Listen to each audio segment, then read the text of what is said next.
నువ్వుండగా ఆయనకి నేనెందుకు గుర్తొస్తాను? ఇక నా అవసరం ఆయనకే ఉంటుంది. అయినా నాలో లేనిదేంటి, నీలో ఉన్నదేంటే? ఎందుకు నీ కొంగు పట్టుకుని తిరుగుతున్నారు? ముందొచ్చిన చెవుల కంటే వెనకొచ్చిన కొమ్ములు వాడి అన్నట్టు నా మెడలో కట్టిన తాళి కంటే నీ మెడలో కట్టిన తాళికే ఎందుకు ఎక్కువ విలువనిస్తున్నారు? ఏంటే నీ తాళిలో ఉన్న గొప్పతనం?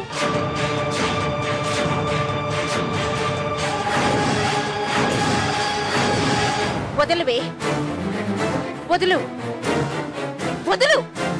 ఛీ, నీ బుద్ధి పోనిచ్చుకున్నావు కదే. ఎంత చెప్పినా నీకెందుకు అర్థం కావట్లేదు? ఎందుకు ఇలా పిచ్చి కింద అలా ప్రవర్తిస్తున్నావు? నేనే పరిస్థితిలో చక్రి చేతి తాళి కట్టించుకున్నాను చెప్తున్నా, ఎందుకే వినిపించుకోవట్లేదు? నా వల్ల నీకు ఎలాంటి సమస్య ఉండదని చెప్తుంటే ఎందుకే అర్థం చేసుకోవట్లేదు?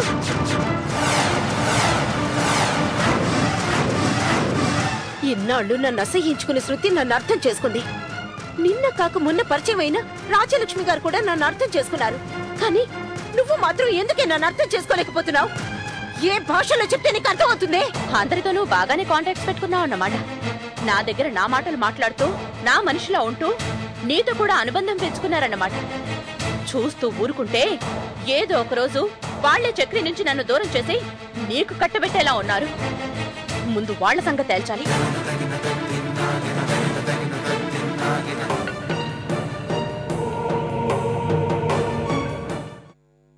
అసలేమనుకుంటున్నావు నీ గురించి? అమ్మ అని పిలిచి ఇంట్లో ఉండడానికి చోటిచ్చాం కదా అని నిజంగా అమ్మ వైపాననుకుంటున్నావా? మా డాడీ సంతోషం కోసం, ఆయన ఆరోగ్యం బాగుండడం కోసమే నిన్ను ఇంట్లో ఉండనిచ్చాం. నా విషయాల్లో అనవసరంగా కలగ చేసుకోవద్దని పదే పదే చెప్తున్నా, ఎందుకు కలగ చేసుకుంటున్నా? వదిలా.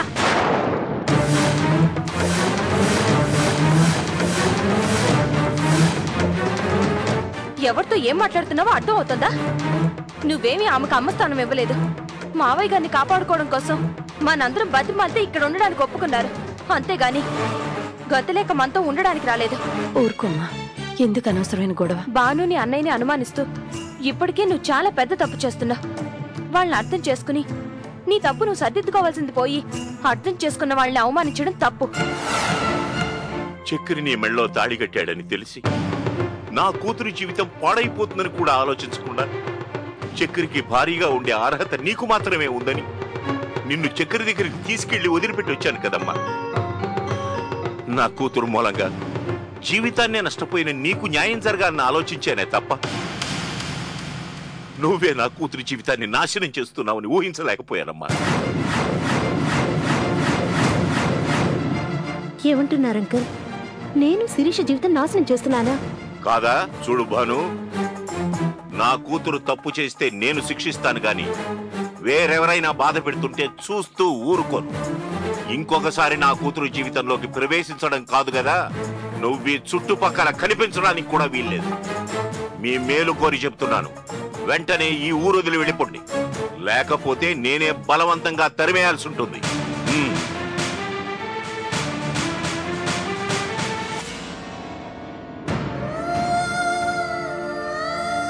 ఈ పరిస్థితులన్నిటికీ నేనే కారణం కదూ. బానుని ఆ రోజు మార్చకపోయి ఉంటే ఇన్ని సమస్యలు వచ్చుండేవి కావేమో. కన్న కూతురని తెలియక కన్న తండ్రి తిడుతున్నాడు. కనకపోయినా పెంచిన మమకారంతో ఇన్ని అవమానాలు భరిస్తున్నాడు మా బావ. ఈ కథకి ఎప్పుడు ముగింపు దొరుకుతుందో? శిరీష మాటలు విని భానుని అనుమానించినట్టున్నారు. నిజంగా శిరీషను బాధ పెట్టాలనుకున్నదే అయ్యుంటే చక్రికి భారీగా ఉండే సాధించుండేది. కానీ దొంగచాటుగా చక్రితో సంబంధం పెట్టుకోవాల్సిన అవసరమేముంది? ఒకవేళ భాను మనసులో అలాంటి చెడు అభిప్రాయం ఉన్నా చక్రి దాన్ని ప్రోత్సహిస్తాడా? ఇప్పుడు మీరు భానుని అనుమానిస్తే చక్రిని కూడా అనుమానించినట్టే. అయినా భాను ఈ ఊరు నుంచి వెళ్లిపోవడం సమస్యకి పరిష్కారం కాదండి. భాను వెళ్లిపోయినా శిరీష ప్రవర్తనలో మార్పు వస్తుందని నేను అనుకోవటం లేదు. ఎదుటి వాళ్ళని అర్థం చేసుకునే మనస్తత్వం శిరీషకు వస్తే గాని ఈ సమస్యకి పరిష్కారం దొరకదు.